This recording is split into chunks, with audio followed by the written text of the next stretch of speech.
இன்றைக்கி நான் அவரைக்காய் பொரியல் தான் செய்ய போகிறேன். அதுக்கு நான் இன்றைக்கி தட்டை அவரைக்காய் தான் எடுத்திருக்கேன். கிளி அவரைக்காய் எடுக்கலை.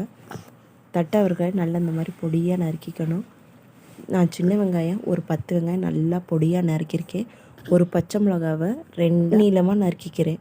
ரொம்ப பச்சை மிளகா பொடியாக நறுக்காதீங்க. ஒரு உரப்பு கண்டி தான் நம்ம சேர்த்துக்கிறோம். இதில் வரமிளகா கூட சேர்த்துக்கலாம். நல்லெண்ணெய் 2 டேபிள் ஸ்பூன், கருவேப்பிலை 1 கப்பு, கடுகு 1/2 டேபிள் ஸ்பூனு, சீரகம் 1/2 டேபிள் ஸ்பூன் எடுத்துக்கோங்க. உப்பு ஒரு 1/4 டேபிள் ஸ்பூனோட கம்மியாக எடுத்துக்கோங்க, கல் உப்பு. இப்போ அடுப்பில் இருப்புச்சட்டியை வச்சு எண்ணெய் நல்லா காஞ்சதுக்கப்புறம் 1/2 டேபிள் ஸ்பூன் கடுகு சேர்த்துக்கிறோம். கடுகு நல்லா பொரிஞ்சதுக்கப்புறம் கடலைப்பருப்பு 1/2 டேபிள் ஸ்பூன் சேர்த்துக்கிறோம். கடலைப்பருப்பை ரொம்ப கருக விட்டுறாதீங்க, இல்லைன்னா நம்ம அவரைக்காய்க்கு டேஸ்ட்டே நல்லா இருக்காது. பாருங்கள், இப்போ நல்லா பொரிஞ்சதுக்கப்புறம் கடலைப்பருப்பை கருக விட்டுறக்கூடாது. கடலைப்பருப்பு பொரிஞ்சது. இப்போ நம்ம வெங்காயம், பச்சை மிளகா, கருவேப்பிலை சேர்த்துக்கலாம். பாருங்கள், இப்போ கருவேப்பிலை சேர்த்து நல்லா வதக்கி எடுத்துக்கோங்க. இதில் சின்ன வெங்காயம் சேர்த்தாதாங்க டேஸ்ட்டாக இருக்கும். பெரிய வெங்காயம் சேர்த்திங்கன்னா அது நல்லாவே இருக்காது. இதுக்கு சின்ன வெங்காயம் தான் நல்லாயிருக்கும். பாருங்கள், இது பொன்னிறமாக வறுத்தாச்சு. இதில் தக்காளி பழம் சேர்த்திங்கன்னா நல்லாவே இருக்காது. அப்படியே இது அவரைக்காய் டேஸ்ட்டே இருக்காது, ஒரு கொலன்னு போயிடும். அதனால தான் தக்காளி பழம் நான் சேர்க்க மாட்டேன். மற்றவங்க எப்படின்னு தெரியல, எனக்கு தக்காளி பழம் இதை சேர்த்தோம்னா பிடிக்கவே பிடிக்காது, நல்லாவே இருக்காது.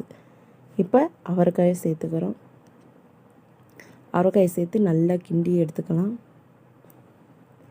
அந்த வெங்காயம் எல்லாமே அவரைக்காயில் படுற மாட்டோம் நல்லா கிண்டிக்கிட்டே இருந்தால் தான் நம்ம அடியில் இருக்கிறதெல்லாம் மேலே வரும். இல்லைன்னா அடி பிடிக்க கிளம்பிடும், அடியில் வெங்காயம் மட்டும் இருந்தால்.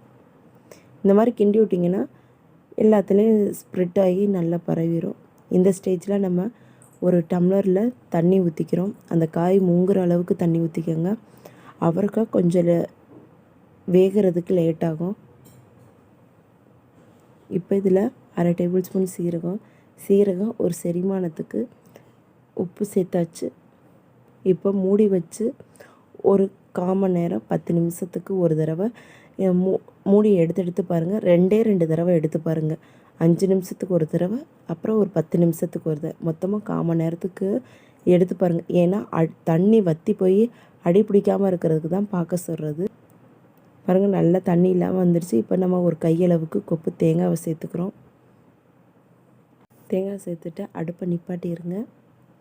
அவ்வளோதான், என்னோட ஸ்டைலில் அவரைக்காய் பொரியல் ரெடி. தேங்காவை எப்போதும் அடுப்பை நிப்பாட்டிட்டு தாங்க சேர்க்கணும். இது ரசத்துக்கு, சாம்பாருக்கு ரொம்ப நல்லாயிருக்கும்.